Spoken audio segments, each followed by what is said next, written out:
Hello, friends. Here we see that China is majorly responsible for the rapid rise in external debt in many other countries in the last 20 years. For example, be it Sri Lanka, be it Pakistan, or even the countries in sub Saharan Africa. So, this is the debt trap diplomacy of China where we are seeing a pattern. So, is it China's reglobalization strategy? And is this point or this concern an agenda of the reforms of the multilateral development banks or not? Another question is how China's accountability can be upheld. Is it the United Nations or the World Bank or any other institution which exists?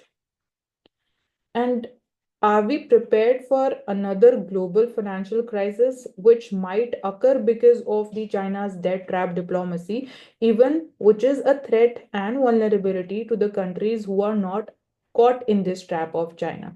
Because if we imagine if all these countries they start to default, what is going to happen to the stability of global financial system? So we need to think in this direction to to be better prepared about dealing with such possible repercussions. So thank you so much. We'll meet in the next video with a new topic.